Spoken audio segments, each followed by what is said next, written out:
Hi, Tony here again. So, today we're stretching watercolour paper. Why do we need to stretch watercolour paper? Because when it's not stretched and you put water on it and wash it around, it starts buckling and bending. So it makes a great surface to work on. It also enables you, when it's stretched on a board, to stand up on the easel and so on. So what you'll need for this exercise is you'll need some gum tape, which you'll get from your art shop. So this is water activated tape. And remember, with this gum tape, always keep it in a really dry place and keep it away from your water. So what I would advise for this is to rip off the lengths you need and then put it somewhere nice and dry. So you'll need the gum tape, you'll need a little bowl of water and a sponge, your watercolor paper and a sheet of plywood. Not too heavy, just enough to do the job. So first of all, before we do this, we have to dampen the watercolor paper.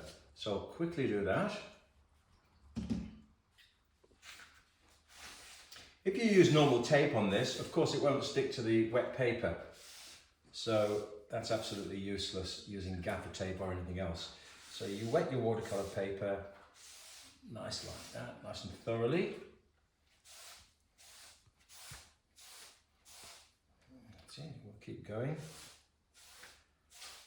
Also, when the watercolor paper's nice and taut, actually what will happen is this will now stretch slightly. So I'll dry my hands.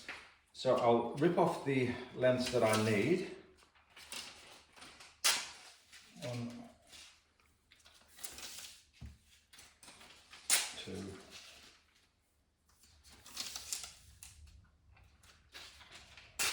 3,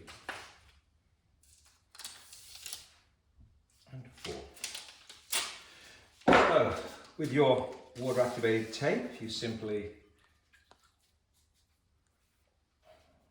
run along with a sponge, you wet it, flatten your paper out and stick it down. This isn't quite long enough, so I need to put some more on the end there. So I'll stick that down, I'll just get another piece. It's short, so it doesn't really matter. If you do need to put a bit of extra tape on, that's fine. So put the extra tape on there. And I'm going to do the top.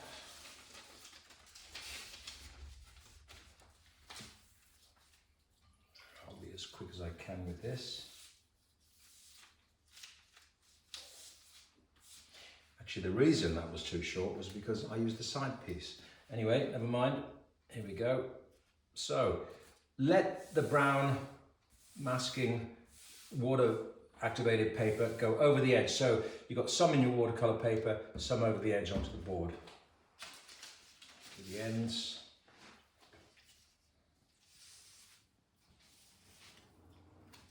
There we go.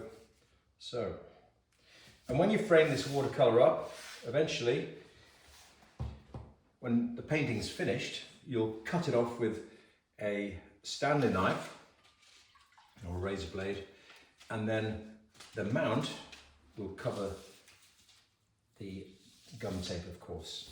So you don't need to worry about it being on the edge. There we go. So, there we go. So this will now sit overnight. The paper will dry, and it will dry really, really taut. It'll be a beautiful surface to work on. On the other side, I have a piece that is dry and it's very flat. It's a great surface to work on. You know, if I want to do washes on my watercolors, I can do it with the knowledge that when I do it, the paper's not going to buckle, then you'll get deeper color trenches, and so this is going to be completely controllable. So, as I say, I can put this up on an easel or paint on it flat, and then when everything's finished and everything's dry, I simply cut it off with a razor blade and send it off to the framer. And that is how to stretch watercolor paper. And remember, everyone loves an artist.